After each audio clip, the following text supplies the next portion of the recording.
Welcome back to Sincerity Crisis. I'm Isabella, and that's Tucker, and we're so excited to have our first guest, Colin D. Ross. What's up? You know him, you love him. He's the People's Prince, of former Provo Bachelor fame. He knows it all. He's been a part of the people. We miss him. We love him. Now he's back on camera to make his debut. Yeah, how long has it been, Colin, since you've been filmed?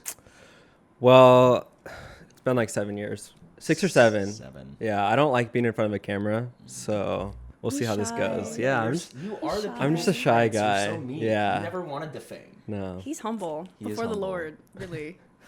Seriously, Colin is one of our dearest friends, though. Yeah, we're not even clout chasing and exploiting him at all. We would never do that to our dear friend. No. Yeah. Seems like you guys are. Yeah. Wait a second. No, we have exploited Colin in the past. We came a couple years ago to his mom's house and stayed at his We crib. exploited his beautiful California estate. Yes, precisely. But it was a symbiotic exchange. We had It's to the drive- price you pay for friendship, you know. So Yeah. Aw, yeah. wait, No. so true. All jokes aside, Colin has been one of our dear friends for years. We credit Colin with great respect to our friendship inception because Colin actually introduced me and Tucker. Yeah, we said that on a previous episode, and then I was like, I think I owe Colin sloppy top or something, and then you're like, Colin would not like that. No.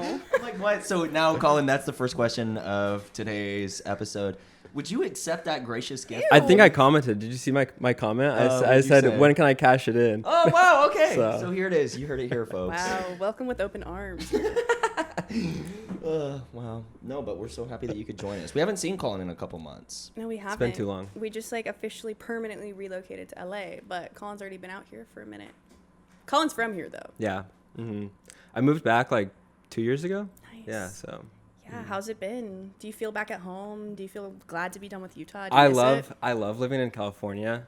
I don't miss Utah really at all. Every time I go back kind of often, and every time I'm there, I'm just like, I feel like my vibes are being like You're like, I've sucked from outgrown me. this. Yeah. Yeah, like my what is it? My chakras Sucked. are like misaligned. So when I come back, like, I just love California so much. So Yeah. like, I don't know, it's good. I It's like your it. natural state. That's why I feel like I'm not from California, so I'm still getting settled here, and I feel like I made roots in Utah, so me and Tucker are only 6 months removed from Utah though, so Yeah. it's still new. You escaped the black hole sooner than we did. So, but rightfully so, because you were cool California kid. Colin skates. Yeah, I don't know if we can say that, but I dabble in skating. Colin's skating. a skater. He's really into EDM and underground music. Yeah, Colin put us onto EDM. Yeah, Super Colin did. underground EDM. Super underground E EDM. Who's your controversial band you like? Who did? They did the song with Halsey. Yeah. The band I like that with Halsey, Yes. BTS. The Chainsmokers. Chainsmokers. Are they controversial? Is that something I? No, but Oh, they're just like people People meme clown on on them, them. so it's Yeah, I love the Chainsmokers. I will defend them forever. See, yes, Yeah. this is what I needed. I'm the Halsey song. Halsey song. Okay, I will admit though that genre of music, like Roses by the Chainsmokers, I can get under that vibe any day of the week. We know because you graduated in 2016. I was on my mission in 2016, so I missed. What is it? Closer. I don't even know that See, song. I was in high school when that was happening, so Yeah. I was like, let's go pop top 40. Baby. Okay. Me and Tucker keep singing and we have to be stop it. We do have to stop singing, but our heart will never stop singing the praises of Colin D. Ross, because he's such a.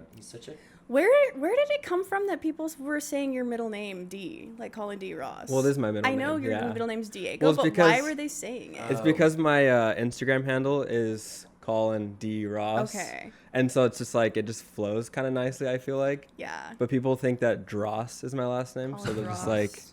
yeah. That's not right. That's not fair. But it's also on Twitter and all my social media is just Colin D. Ross. Are you still on Twitter at all? This year I I've deleted it, and then what I'll do is I'll go on the first of the month, catch up on like my DMs if I have any, and then I just get off of it. I kind of like that. Catch up on your DMs. What's going down in the DMs? You know, well, people send me stuff, and it's like I like to see what people send me. Colin will send me stuff on Twitter. Yeah, it's cute. Yeah. But Twitter's so dead. It's really sad. Like, I tweeted the other day. I was like, is anyone even still on here? Yeah. It's like 10 people. But yeah, I'll tweet and I'll get like one like, and so it's like they killed that platform, which sucks. is too bad because the youths don't know about the impact of Provo Twitter. Yeah, it had its heyday. It really did. It had a whole hierarchy. I want to get into that later. I want to get into, first of all, me and Colin met on Provo Twitter, which is funny. But Colin and Tucker met through BYU EDM Club, which was a club that Colin founded. First of its kind, right? Yeah, do you want to lead us into that story? What made you start EDM Club? Yeah, well, I love EDM. It's been like a huge part of my life. And actually in high school, I had some friends. We started our high school EDM club. I had a really great time with it. And so freshman year at BYU, I was like, okay, like I'm not meeting people. Like no one in Utah likes EDM. It's just like not really a scene there. It's too indie there. It's too indie. I can't stand it. And so I was like, okay, I need to find people who like EDM, because they'd be like, oh, like you mean like the Chainsmokers? And it's like, well, yes, I mean the Chainsmokers, but like there's like there's way more than Chainsmokers. Yeah. And so I went to a concert actually, and I met someone from BYU there, and I was like, oh my gosh, like this is crazy. And then we like started the BYU EDM club because I had done it in high school. So yeah, and then we were throwing like I think our first big event in the library. It was like I feel like Halloween or something. Were you guys like allowed to like play music and rave in the library? Or was it like a silent This was just like a mixer? Info meeting, like a mixer. Like okay, here's what the club is. Here's what we want to be doing. And then we were like, okay, and like free food, and I guess that's what got Tucker. Yeah, and I'm trying to remember because I think that when I always tell the story, I saw a flyer, but this is crazy. I might have seen the flyer probably on Twitter, because I was on Provo Twitter as like an observer. I wasn't like a character in Provo Twitter like Isabella and Colin were, because they were like actual like fixtures of the community. Well, it's like embarrassing to look back on it now, but people need to understand the climate of like 2019. It had fucking clout. Like it. Not that it was real, but it was like just Twitter in general was a different ball game back then, and so. Yeah, it was awesome. So I saw a flyer and they had promised free food, and like my urchin ass is like, yes, like I'm going to be in the library, or I think I was already in the library and then saw it that day because it was like some weeknight or something. And I was already on the correct floor. I'm like, okay, let me go find this. It was like a study room. It was not a large, but the shit was packed because I didn't realize that Colin was the host of this, which means that all of the guppies, the Colin D Ross fans, like you had genuine fans, like fanboys. There was movement. You meant something to the community, and that's, I think, what like alerted me to them be like, what's going on here? I didn't even know what EDM stood for. I just showed up because there was gonna be food. Eat this meat. You bamboozled me though, because I was like, we were asking like, oh, like what's your favorite festival or like concert, and you were like, oh, like Bonnaroo or something, and I was Tucker like, loves lying, and I was like, oh my gosh, like this guy knows Bonnaroo. Because like, I'm just from the South, so that's like the largest festival down south, Bonnaroo. And then I knew one EDM song. I think I said Flume because it's that like, and I'll never be like you, like that song. And so I'm like, hey, you don't know that one? That's another like Roses. I'm like, I will still listen to that song too. It's so fucking good. And so that's what I said at the club, and then I didn't recognize Colin because I wasn't on YouTube, so I wasn't watching the Noel Miller Reacts Provo Bachelor. I'd heard definitely of Provo Bachelor because people also, more than Provo Twitter, Provo Bachelor, the waves that made, because that was my first year at BYU. Your first year too. Isabella's you're last not only year of like high school. you're not only YouTube, Twitter celebrity. You're like a campus celebrity. Like normies who don't have the internet access are like knowing what's going on. Like, and I'm confused. I'm like, why are all these people? Because there's other people in there that I'm picking up on. They are not into EDM either. They're like saying their favorite artist is Taylor Swift. So I'm like, what's going on here? And then I'm starting to piece together that there's an aura wafting off Mr. Diego that I was keen to pick up on. And then I think I followed you on Twitter, and then I'm like, whoa, this dude's Loke famous. Loke. Like, why does he have like 5,000 followers on Twitter, and then I'm like, wait, I know, and then I'm recognizing I knew you from Provo Twitter because I was an observer of Provo Twitter because like I was the like cringe, like what would it be, like Progmo, what are the communities? I don't know, but like just like the the political landscape though at BYU is that most people are conservative, most people are pretty closed-minded, very steadfast in like traditional beliefs. So like Provo Twitter was at least a space where like people could come together and like talk about or criticize or like find community with other people who had thoughts against what the traditional values of the campus are. So like it was that progmo. It is true. I didn't know anyone that lib was shart, like that was not like really, really stalwart at BYU until I got onto Twitter, and then I'm like, wait a second. Oh, people are having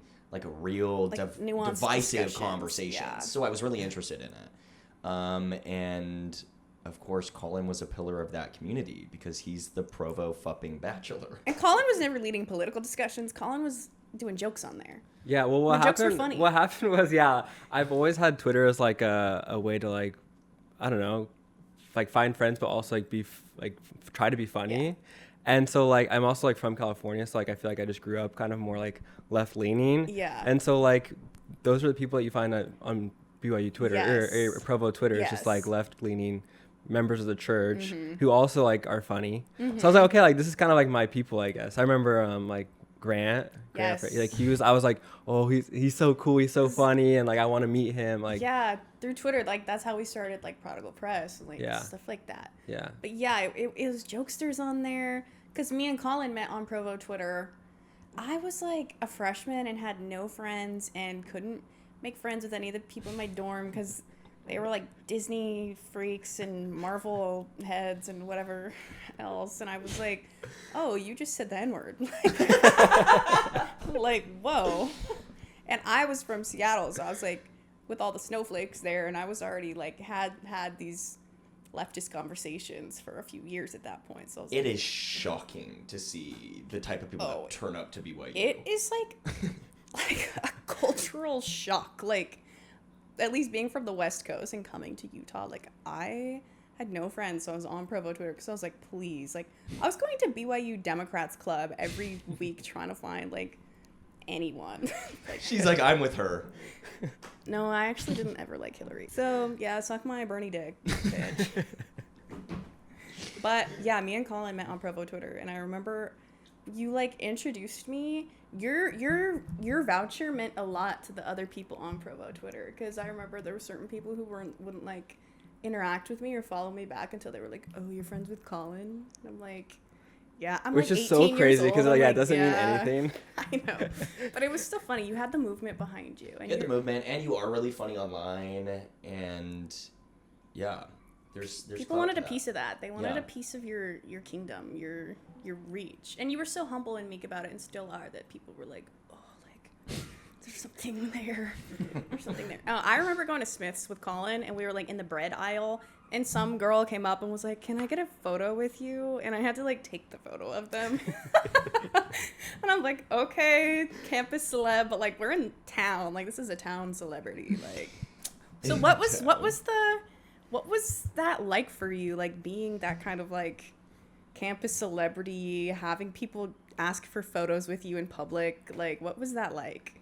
It was awful. I think just mainly because like I'm not like an outgoing like extroverted person, and I also like don't like want to be like in the spotlight, and so it's like when you're kind of thrown into like that kind of situation, like people are like, oh, like I know you from wherever, you know, or just like I've seen you on YouTube, and they have like this idea of who I am. They know you. And then like they'll say like, oh, like you're so cool in person, and it's just like, oh, that's tough like to hear, you know. Where it's just like I know I'm cool in person, but like I maybe don't come off that way on camera just because I don't like being on camera.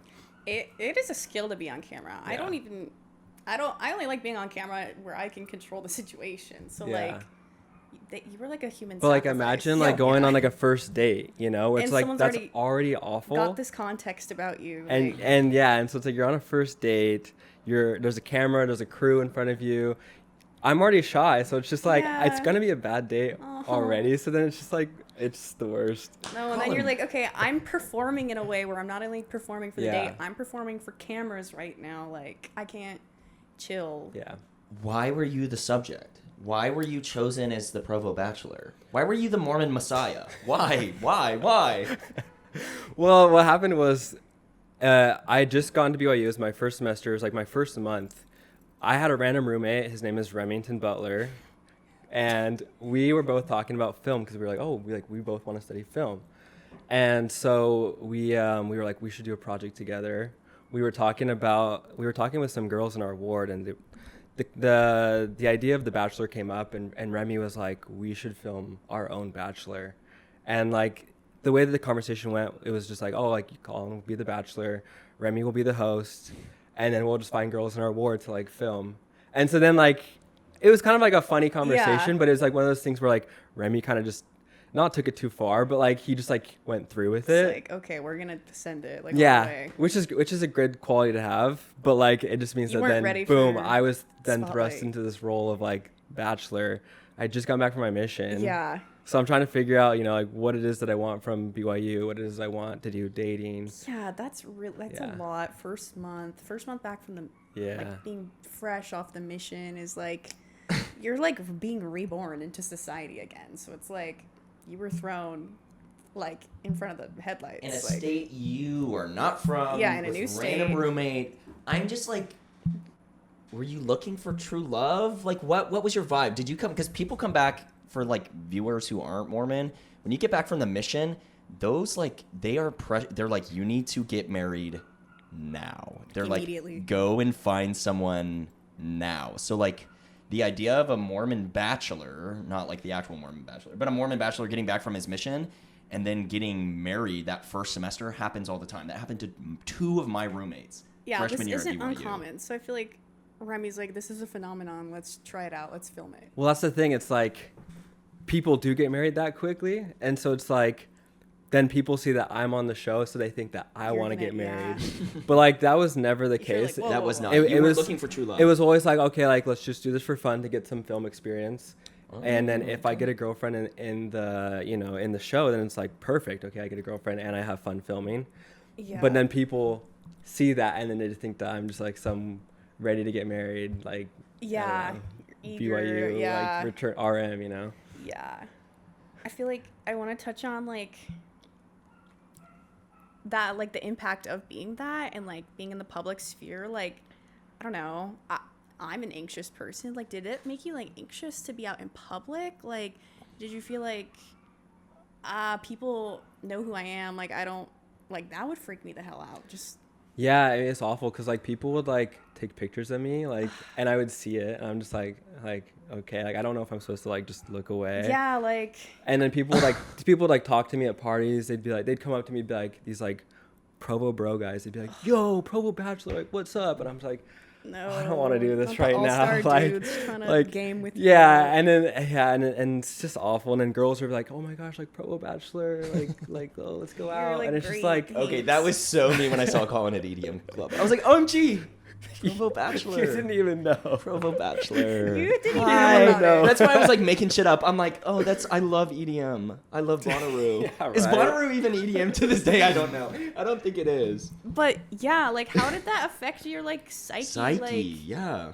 Did it take you a while to get over? Was it something that you just kind of had to make like radical acceptance with? Like, yeah, I mean, it's your first semester of college. That's insane. I know. Yeah, I feel like I didn't really have normal BYU experience. Yeah. Like people always knew who I was. Damn, dude. It was nice like after the pandemic because like people then graduated. These new freshmen like didn't know who I was necessarily. But what was I was gonna say something else. Just like I don't know. Oh, it was just hard because I realized years later, like I actually went to therapy, not necessarily for this, but it kind of came out where I was like, oh my gosh, like I probably was not okay. Yeah. And now I'm realizing that and I'm trying to like figure out that whole thing. Yeah, that they Mormon Truman showed you. Yeah. They did the Truman show. They did. And then you had to go and sit in a 1,000-person lecture hall for American Heritage while people took photos of you. And you just had to sit there. Yeah. Like, that is so fucked up. that is just like Freshman year, we were losers, so like we don't get that experience. Well, I feel like people are kind of aware of the surveillance state we have now because people are filming people all the time and posting them to make fun of them or whatever, or just make comments on them. But this was like 5, 6, 7 years ago at 2019. this point. So it was like 2018. Before everyone was aware of the surveillance state. Like, they kind of put you in the middle of the panopticon and they were like, dance, monkey, dance. Like, and it was for like a cringe dating show. So it's like, at least it's like, it's something that like I didn't really like the way I was portrayed. Yeah. And so it's like, well, I don't want to be famous for something... a cringe dating show. No, and no one can fault you for that. Yeah. Honestly, love you, Remy, but you were doing public humiliation rituals on everyone involved. Seriously. Every single, and I think the like that the allure, even yourself, like, yeah, exactly, yeah, he was camera facing too, like. You get what, 10,000 viewers, and then you're like, wait a second, this is gonna go somewhere. We have to keep doing this, you know? But then it starts getting picked up by the outside channels who are doing the react. So that's like the whole Noel Miller, then projecting that to his way bigger audience to like poke fun at even just like Mormonism, BYU as like a funny concept, but like you had to be the martyr for that, which is, yeah. You guys had so much clout, you got sued, right? Or they threatened to sue? It was like a cease and desist kind of thing, but... That's when it turned to Provo's most eligible. Yeah, rebrand. Yes, rebrand. Yeah. Also, speaking of rebrand, I was going to bring up that, like, that's kind of the reason why I ran for student body president at BYU is because I kind of wanted to rebrand myself because I've always been in like, student leadership. Like, that's what I did in high school. Yeah. So I was like, well, I want to do that at BYU. Unfortunately, my... people know me as like the Provo Bachelor, so like I want to go back to like student body president kind of refunnel the clout. Yeah, so like kind of redirection how people perceive me. So I ran for student body president, and we can talk about this later. I don't know if you want to, but that's kind of like why I wanted to, is just to rebrand myself. Now let's talk about it now. So for those who don't know, Colin ran for student body president at BYU, and I worked on the campaign as a graphic designer. It was just a fun experience overall. Like, how do you feel like that? Did that help you with your kind of rebrand? Did it like give you something like a personal project to work toward? Because now you're putting yourself in the public light, but under your own circumstances. Right. Yeah. It was awesome when people were like, "Oh my gosh, I recognize you," and I was like, "Oh no," and they're like, "You ran for president," and I was like, yes. Like that's what I want to be known for, as like the person who ran for president, because that was like a goal of mine. Like I wanted to be involved with the student body. That's like why I started the BYU EDM club too. It's just because like I like to be involved, you know, like and so you're such a selfless leader. You're a JFK, like genuinely. You're like Joseph Smith when he ran for president. Yeah, no, actually, yeah. Yeah. You are such a good leader, though. You're a good organizer.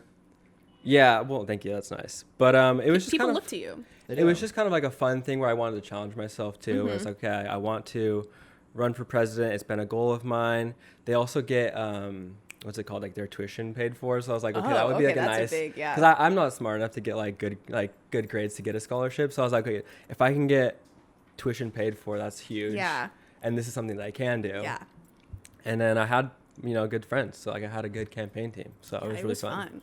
Yeah. It was fun. It was awesome. I have archival vote for Colin stickers in my like. I do feel bad because like I feel like I didn't know what I was doing, and so like I would just like, hey, come up with this new design for me. Like, oh, like let's read. And then I feel like I just like gave you so much work that I think if I were to do it again, I would do it differently for you at least. It's okay. I honestly, it was during COVID, so I was only taking like 6 credits or something, so I really wasn't all that busy. And I was like, you know what?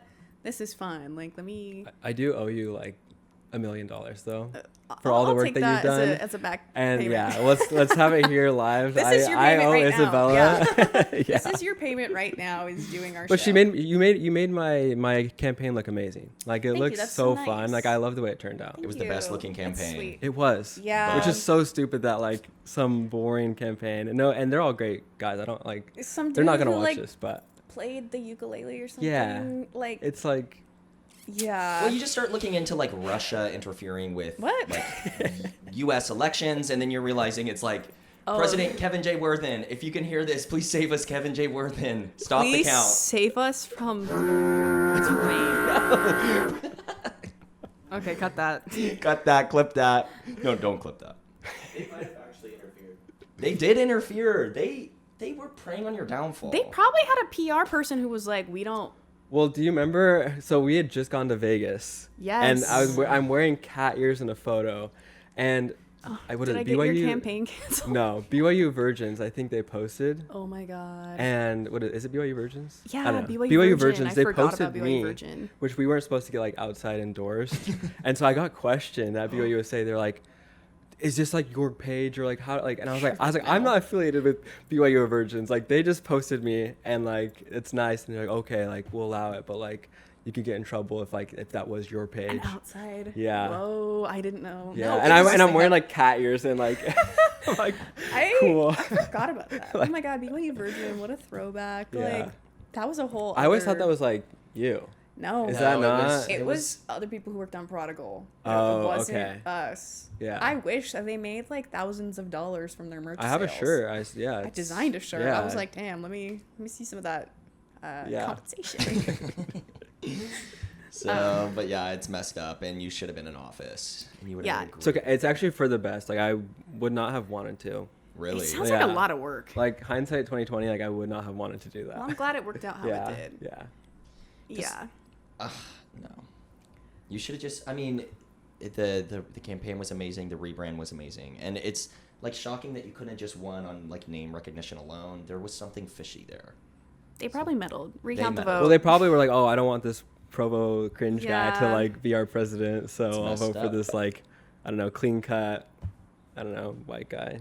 Well, I guess I'm white too. After but, you lost, were you like, but like, Like, you are know, you like not a clean-cut white but I mean like BYU blonde, like Yes. very Zuby kind of Yes. BYU white guy. You've got some Whereas edge me, to I'm you. like from Zuby. California, you know, I got that. These damn California liberals. Yeah. they are messing up BYU.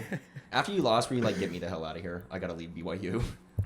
It did suck knowing that like I had to carry on and like just like move on. You know, it's like okay, And failed finish. bachelor, failed president. No. Failed Bachelor? Yeah, I didn't win. I mean, I guess Wait, no, you won in our hearts. yeah. You won the America's friends- the heart. It friends we depends made on along who's the way. who's asking, but Genuinely though, Colin, like if they had chosen anyone else, I don't think it would have had the impact. yeah. No.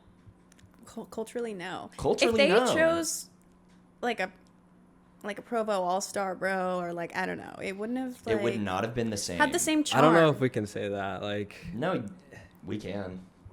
You were iconic. You were iconic. So, you're on the show. The show happened when I was still in high school. And I only knew about it because of Noelle Miller. And I was like, I'm about to go to BYU. Like, what's all this about? And then I'm like, damn, they're really cooking this guy. Like, this is tough. Yeah, because Like- did you not watch the real show? You only watched the reacts. Well, then I went through. Okay, Remy, you got to cut some time down on the episodes. They were like 45 minutes long. That's just my editor's note from me and myself and I. But no, I remember specifically you were like in the like White House looking building, the Mazer building. Weren't you in the Mazer building and they were making you like do the Oh my whip and the gosh. nene? Colin, this is me apologizing for inserting the clip of you dancing. I had never seen it before. I am so sorry. I did not know that they they made you dance to Mo Bamba.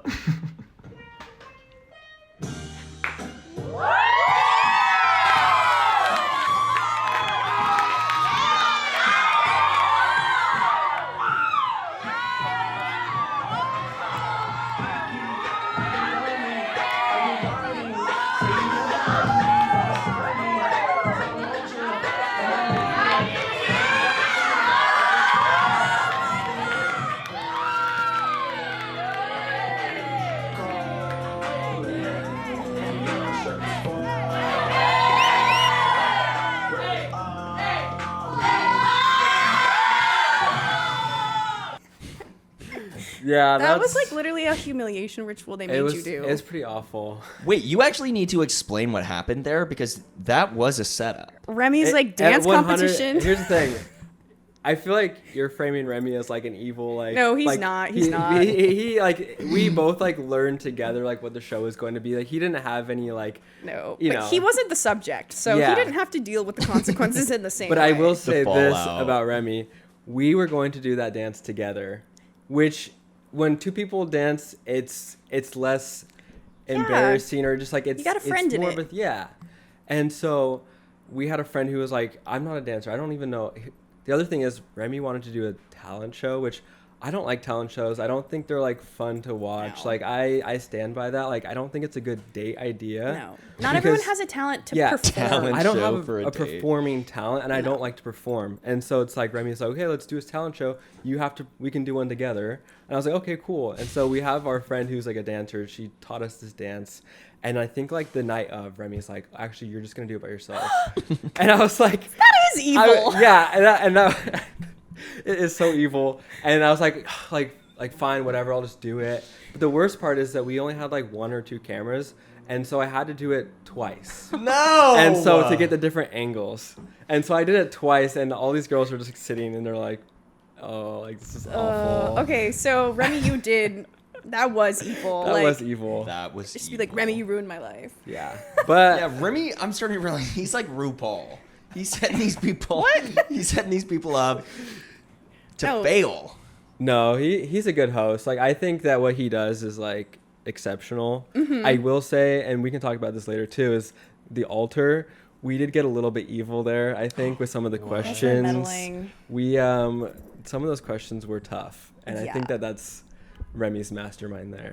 Well, we can talk His about it for a prowess. second. I haven't watched the full 3 episodes, but I have seen one of the clips was like you guys asking like, are you gonna have like, are you gonna wait till marriage or not? Yeah. Like, are you a virgin, basically? Oh. And some of these pure-hearted girls are like, yes. And then these fuck-ass dudes are like, no. Are you serious? Yes. Wow. Wait a second. What's some of the other like hard? gotta get into the We asked altar. like explain derfing or like what's another That's what hard we should have one? been Like, to you. Colin explained dirt. No, just kidding. I'd say watch the altar. No, we it was truth or dare. So we wanted people to choose dare. So we were asking like some harder questions, and I say hard. I mean that's like kind of uncomfortable on like a first date kind Yeah. of thing. But like I don't know, these are like good questions to ask. Like These are juicy. Yeah, like juicy. these are juicy. This is what couples should be talking about. And maybe not in this format, but like we wanted people to choose dare too. So it's like, Yeah. okay, let's ask some hard questions. And some of these nice girls, like, yeah, they're like, okay, like, yeah, I don't want sex before marriage. And Yeah. it's like, okay, like that's cool because that's what makes us like, unique too. Yes. So it's like, yeah, and for context, Provo's Most Eligible just came back with the long-awaited 3rd installment. Season 3, baby. Season 3, but they pivoted. It's called The Altar, and it's a dating show with more of like not a speed dating, but not in the setup of like following you around campus, but like on the white backdrop. Yeah, it's like a Jubilee. 10 guys, cut, 10 pop the girls. balloons. Yeah, 10 Yeah, guys, 10 exactly. girls. Jubilee. Like in a studio, they just like swipe on each other, Yeah. like blind date kind of stuff. Yes. Some Mormon reheated nachos, but like you guys invented the nachos, so it's not even reheating it. Yeah, it's not. We're No. drawing from inspiration from Yes. Cut and Nectar and Jubilee. Yes. No, I don't think that those are evil questions to ask. That's just good producing. Yeah. But you're no stranger to that because you went and you did the exclusive tell-all with Noelle after Yes. the wrap of So your season. yeah, I want to get into that, but I'm glad you were able to like cook behind the camera and not be the main subject and like still have fun like on set. Like, how involved were you? I know you flew out there. Me and my boyfriend actually ran into Colin at the Provo airport like 6 months It ago. just or adds to our lore. I feel like there's so many things, but yeah. It was cool. We've been talking about doing season 3 for like years now. And then we actually announced the season 3 back in the like 2020. The pandemic happened. And then we kind of just like gave up because we were like, Remy and I were both in school full time. Like, it was just like really hard to do a 3rd season. And then we've always like joked about it. Like every now and then on Twitter, we'll like tweet like, like PM3 is coming back, and like we get Yeah, our fans, I've like we seen just kind of teasers that- we edge our fans, and but it was always a joke because we were like never serious about it. And then I quit my job like a year ago, and then Remy had some extra time, and we were like, should we actually do PM3? So we started planning it like a year ago. We were gonna do a full like Bachelor season, but then we ended up pivoting to this new format, just because it's cheaper and faster, and it makes more sense for right now. It does. So like it was really fun, just like being behind the scenes, like being behind the camera. I was just helping produce it. So That's cool. Yeah, it was really fun. That's epic, guys. Watch The Altar. Watch Catch The it here. Altar. We'll put it in the description. We'll link it. Check out the new show. It's a lot of fun, honestly. I'm really Yes. happy with the way it turned out. It's fun. That's exciting. Do you guys think you'll try and do another kind of series like that? You think you're I would done? love to do it again. I just think that like it's such a good format. Like, I mean, these videos that are on YouTube, like these Jubilee ones that we're saying, like they're just so easy to watch. Yeah. And it's easy because we can get like 10 guys and 10 girls. So we can get like more than just like one guy or one girl. So it's easier to cast for. Yeah. It's easier to film. It's cheaper for us. And I don't know. I think it's a good way to look at like Provo dating under like a microscope, kind of, where it's like you kind of just see it all happen in one space. So I think it's really fun too. It is cool. It's kind of like a microcosm of all of it, and like seeing the different kind of archetypes interact. Yeah. And that's what we did with casting too. Like we wanted to find like a spectrum of like the Mormon spectrum of like someone who's like a brand new RM, like really like gung ho about the gospel, and someone who's like maybe grew up in the church and like not anymore. So we wanted to find kind of like different personalities that fit that. What kind of like questions did you guys ask like when you were casting or like having the application or like interviewing? What was that like? Casting was really hard because we had so many people apply, and it was just a lot. We would just ask people like, are you ready for marriage? Like, well, I asked the question because it's a very serious one, but it's like, are you comfortable on camera? Because some of these people are like, I'm comfortable on camera, and then they get there. They clam up. And then they clam up, and it's like, okay, well, I asked this, and actually all of the contestants this time are really good, but you never know. So, but yeah, just like stuff like that. That's so awesome. I feel like you would get such a scope. I guess it's hard to comb through all of those applications. Wasn't that how it was for the first one? Is so many people like applied, and you guys were like combing through to find girls for like the first? Yeah, well, when we first started, Remy and I like obviously didn't expect anything of it, so we went around different like Provo housing. We like put posters, up flyers. yeah. Wow. And then we got like 200 responses, which Didn't for the something like that, poster had your face on yeah, it? the poster had my face on it. So it's like Wow. it's crazy. And so what we did was like we pulled up their like all their like Instagrams like on our TV, and like we would just like go through and we'd read their bios too, like okay, like who do I actually see myself like wanting to date? You're picking all the girls. Yeah, Like, it was basically left, just right, just left. like a dating app, but like for me. It's like phone Tinder. Yeah. Tinder on the TV. Yeah. Tinder on the TV is a fun activity. That's fun. Well, okay, back to the Noel Miller aspect of it all. So I feel like that was also at the height of like TMG, which was its own kind of movement, and that's kind of fallen apart. Things are R.I.P. TMG. Yeah, R.I.P. Yeah. TMG. You have any thoughts about the whole Cody Co stuff? I don't have any thoughts about Cody Co. Okay. I've always Didn't he liked get big cancel. He like disappeared. I've always liked Noel, I think, a little bit more. Me Like too. from the partnership that they had, the duo they had. Yes. I always liked Noel, and I've been a fan of Noel since like his Vine days. Yeah. So like I fully expect, or I was worried that he would find our season, because I was just like, oh, this is so cringe that he's going to find it and he will He'll review find it. Oh, because you And knew he was I- making like, a I- cringe he was- react. he was They would on do my reacts. radar. They would react to like those two Christian Oh, girls who have girls. Yeah, like girl, husbands. yeah. So I was like, we're next. It's Yeah. like any minute No. now. Your intuition was strong there. And sure enough, one day I get like, I remember I got a bunch of followers. Yeah. And I was like, this is crazy. Like, why is this what's going happening? on? And then I look on YouTube, and boom, like my face is right there with Noel Miller. How many episodes into the season was that? So that was after the It was season had after. ended. Oh, So like ended, things okay. had kind of calmed down a little bit. I was actually in Hawaii at the time. I was there for a summer. Oh, fun. And I was like, okay, things have chilled out. Yeah. And then sure enough, like just like, It picked right back up Yeah. on like a national scale. yeah. And too. every week it would be a new episode because he reacted like I Yeah. think 5 times.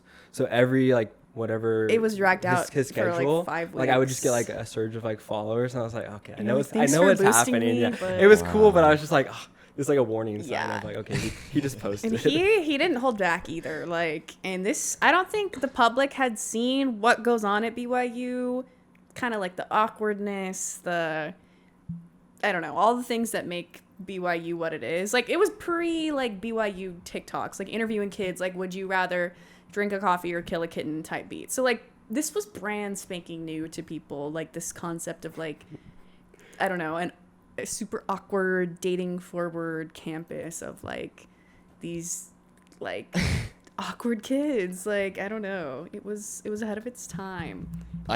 Yeah, it was, you guys invented Provo reality TV. Like, you were there before Secret Lives of Mormon Wives. Like, they caught on to your scent and your trail there, like, because it is funny. Like, Yeah, I do think you could argue that, like, I mean, we weren't the first necessarily. I feel like when we were doing research, like, we saw that there was like a bachelor style like in BYU.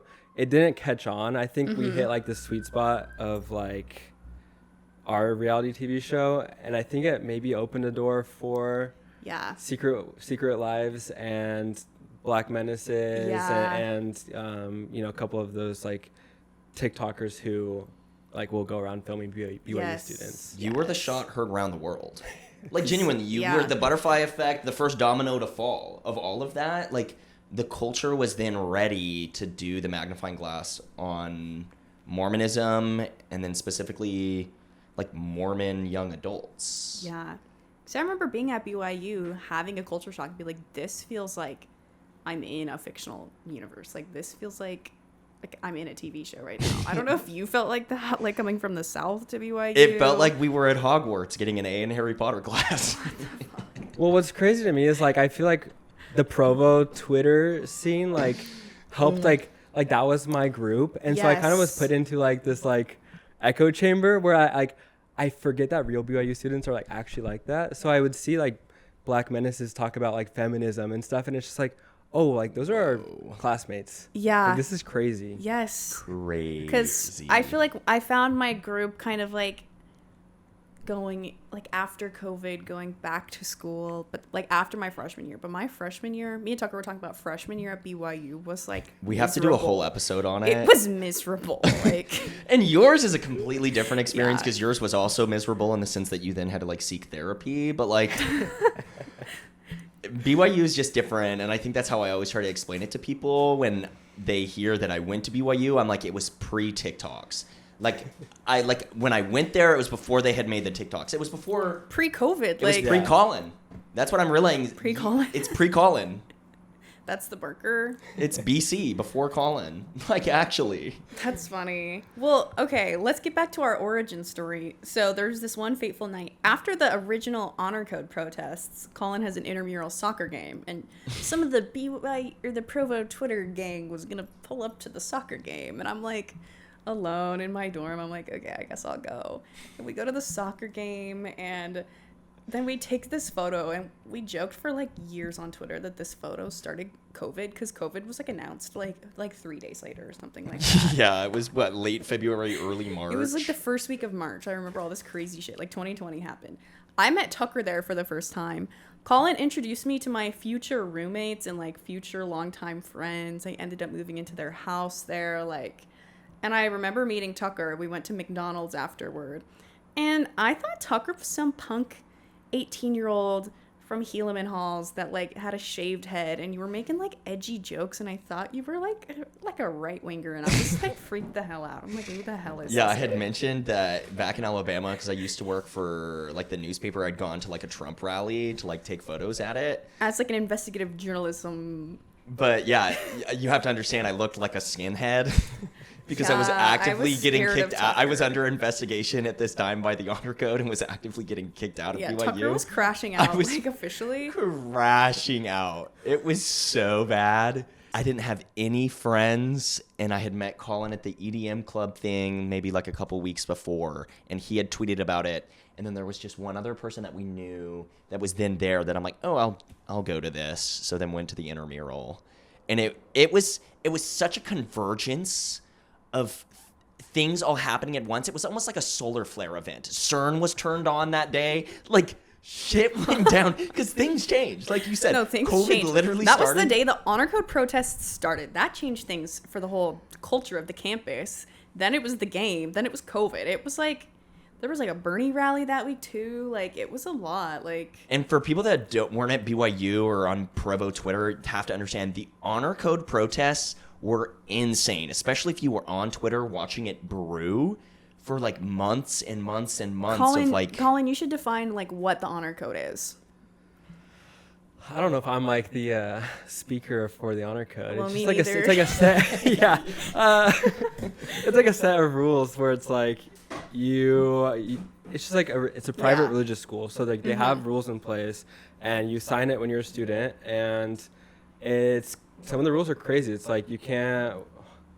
No tattoos. Well, yeah. No, You can't have a beard. no beard. No colored Um, hair. It's like dress guidelines and standard You guidelines. can't be in someone else's apartment of the opposite gender Yeah. after like a certain hour. You can't and go past like the living room. You have to stay Yeah. in the like public area. It was very like specific rules that I will say are very controlling for like young adults, but like It was rabbinic law. It was scary. that was like the context. It's like a legal document basically that you sign with the school saying, if I go to this school, I agree to this honor code and this set of rules. And you have to re-up it every year. So you Yeah. re-meet with someone to then Gotta make sure re-agree. you're worthy. So like super dry campus, like #1 stone cold sober is what they'd say. Like no alcohol, obviously, no drugs, no sex, like no rock and roll, no piercings, no nothing. Like you gotta wear shorts to your knees. You can't wear tank tops. Like basically you're chill with signing up to those rules because when you grow up Mormon, you're just already living like that. Yeah, you're just going to do it. So you're you're going to like, go to BYU. sure. It's chill. And the appeal of BYU, at least for like lots of people out of state, is that it's very cheap and affordable tuition for like a great school. So honestly, you get like clout for like status for like being out of state, because we were all from out of state and like going to BYU. Like people in your ward, you're like, oh, like who made it? Who made it into BYU? is a weird, like Like even all my cousins who are Mormon are like who didn't get into BYU, like give me the stink eye because I went and I'm like not living how they think I should wait, live. and people like are crazy about it. They're like, oh, they discriminate against people that are in Utah. So like, Yeah, if They're, even like, if so you weird have a about it. 4.0 in Utah and you're white, they're not gonna let you in because you're like they're looking for diversity. which is They like have a lot of- BYU's yeah. acceptance rates is like 45%. It's not like that low. No. Like, and also the population there is 80% white. It's like a little bit. do you think it's higher? I don't know. Producer, can you check to see what the It was demographic 80% of at least when I took a race and sociology class in 2020. 80% white? Which yeah. It's scary. And so in being from out of state, you don't know that that's what it's going to be like. So then you get there and you're like, whoa. So part of the honor code also is that you can't be gay or act on it. And so the honor code protests were they like changed the honor code and someone caught it and it, like took away the clause about being gay. So then all these people came out as gay and were like kissing on campus and stuff. And then they were like, never mind, that was an accident. So then all these people were like, I just risked all my safety and my like legitimacy like at the school. And they just rescinded it. So there was protests, like the first real protests like at the school ever, like since Vietnam. Because BYU shuts that shit down. They're very tight about it. I mean, as most universities are. They don't want like students protesting because it goes against like... They protested for days though. For days. Well, because Isabella, like... I don't know if this is what it was for you, but I was genuinely like I was gobsmacked when they changed it, because the rule specifically was like follow the law of chastity, which is the sexual code of conduct for Mormonism, and which includes same-sex like relationships kind of thing. And so they just quietly removed that without like a press release or anything, but people caught on. And then so for 2 weeks, it was like joy. It was at like, BYU, whoa, the 'cause church is queer, changing. yeah, queer students are like, wow. Because the churches it very regularly like will change policy, but not like make a big fuss about it as they get more and more like progressive and liberal with things. And so it felt like something that they were making a step in the direction where you're like, oh, whoa, that's really awesome that like now queer students can like, I don't know, obviously it's still against the law of chastity for gay people to bang, but they could be in a relationship Yeah. if they were following that. You had the same privileges as straight couples, to not fuck or like. Which honestly makes sense because that's what it says in the Bible, like gay people should be able to hold hands or even derf. If straight people can derf, gay people should be able to derf too. Yeah, gay derfing. Gay derfing. Colin D. Ross defines gay derfing.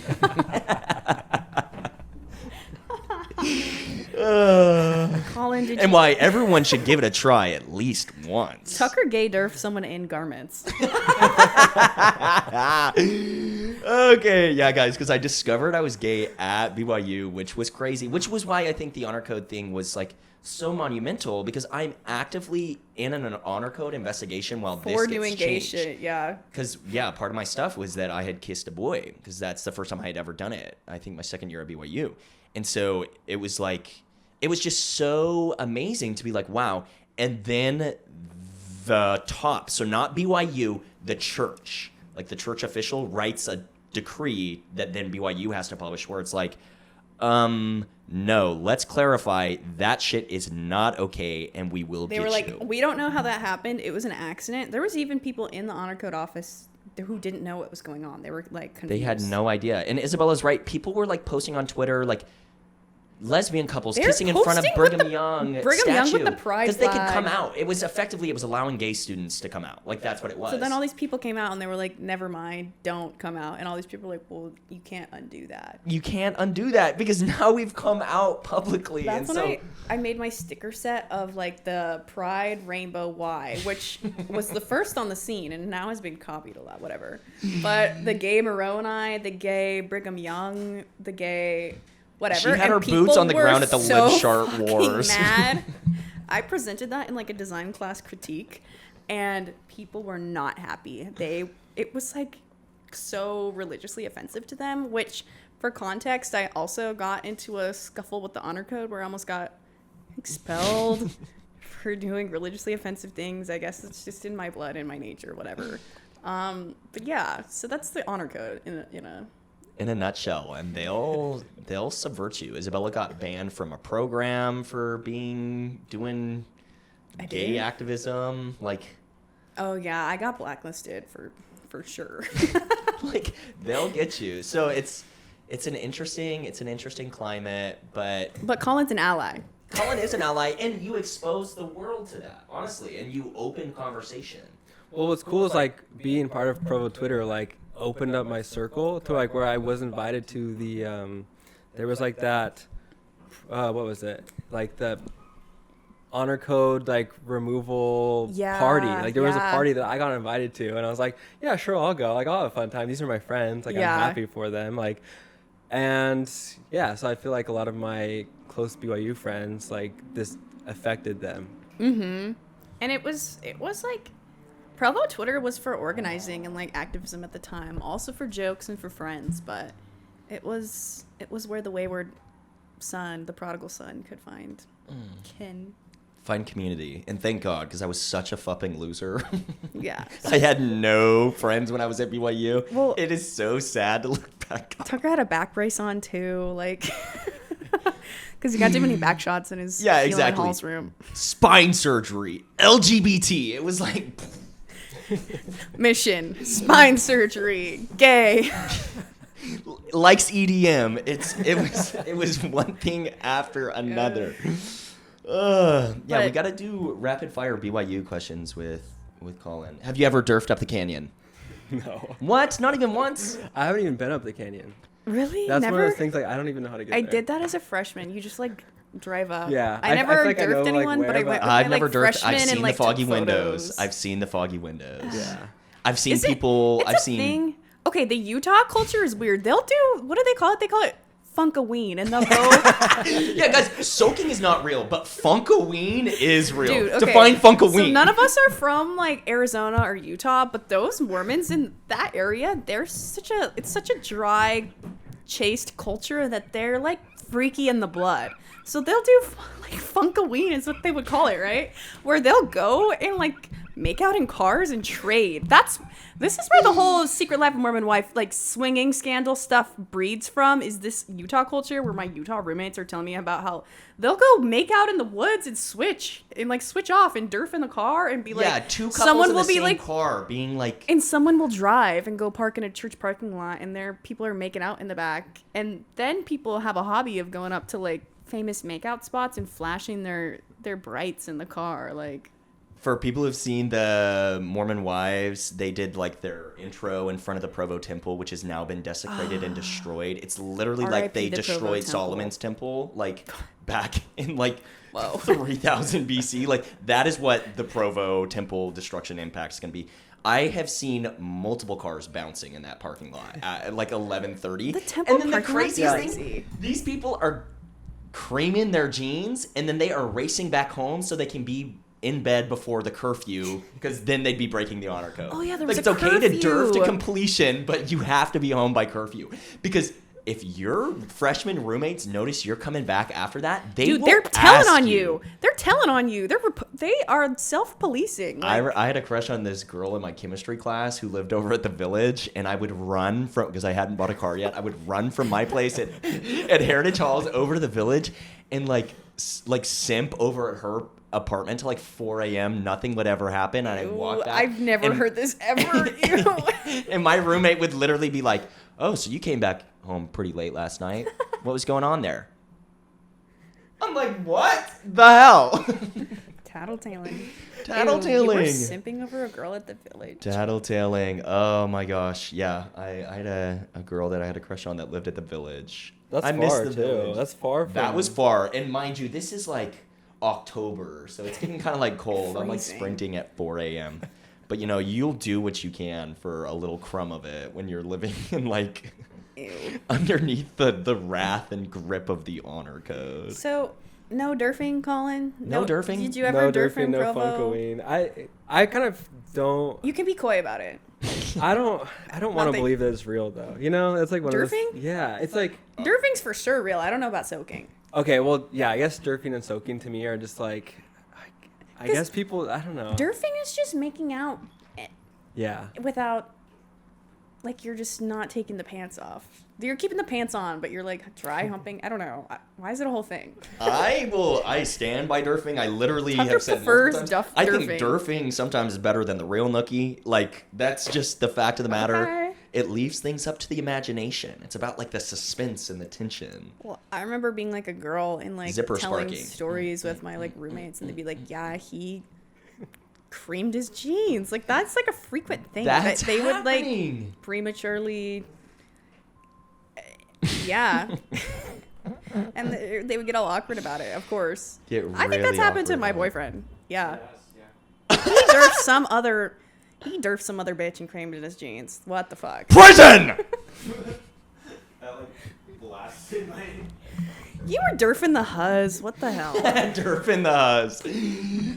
Has the Huz ever been derfed to completion? Write in and tell us. That never happened to me. I'm glad. I don't know what I would have done if that happened and a dude was like, Did it? Because Like, have to leave. yeah, because then they get really what is awkward. it, like a wet spot? Like There's a really shame-based like culture around just like sexual anything. but it's really tough when you're young and you know, like you're learning about your own sexuality and experimenting. Yeah. Do you think soaking is real, Colin, or no? I don't think it's real. I don't want to believe it's real. Like, it's just so. I feel like if I'm in that mindset, which I understand growing up like that, I feel like anything, like any penetration at all would be breaking the rules. Like, if you're trying to skirt the rules is the goal of it, like... If you're gonna soak, you might as well just. Yeah, that's what I'm saying. You might as well just do go it. all I'm like, the way. soaking sounds like a dude who got nervous. Which, you know what? And I'll stand with him. Because of Colin's impact... Because what's the jump humping? They, like, pump the Oh, bed. yeah, someone underneath the bed. That's how I know it's fake. It's like the armpit crabs up in Rexburg. That's fake news. You guys have all been psyoped by Mormon Candace. Okay, well, you know Owens. what is real is when people go to Vegas and do like a drive-through wedding just so they can fuck and then they get it annulled. I know people who did that. That is real. Have you heard of that? I've heard that. That's one of those Is there a things that term for that? I have an Urban Dictionary. This. I I don't want to know. believe it's real though, because it's like That's crazy. it's just so stupid to me. I know. I'm like, follow the rules or break them. Yeah. That's, Follow yeah. the rules or break them. Yeah. So all of our Provo joshing around, guys. We're having too much fun. I think we're gonna have to do a part 2 right now. So guys, tune in for part 2. We just love Colin so much, and we can't wait to talk to him even more. So we're just gonna pump out as much content as we can for you guys. Yeah. Do you have something to say to the Sincerity Crisis audience, Colin, to wrap this up? No, I love you guys. I am one of you guys. Oh, wow. And One of us. yeah, thanks for having me. Yeah, of course. Guys, follow Colin. He doesn't need it. He's already famous, but He's already we'll famous. plug all his socials. Watch The Altar. Stream the new Stream the altar. new show. It's Stop him in exciting, it's Smith's. fun. Ask for a photo. Tag Noel Miller in the comments Yeah. of our show. See if Noel will react to the new one. We need him to react so we can get. Oh Yes. my God! Yeah. Yeah, that's what we want. Yeah, get this SEO up. Google The Altar. He owes you. Yeah, he owes you Yes. money.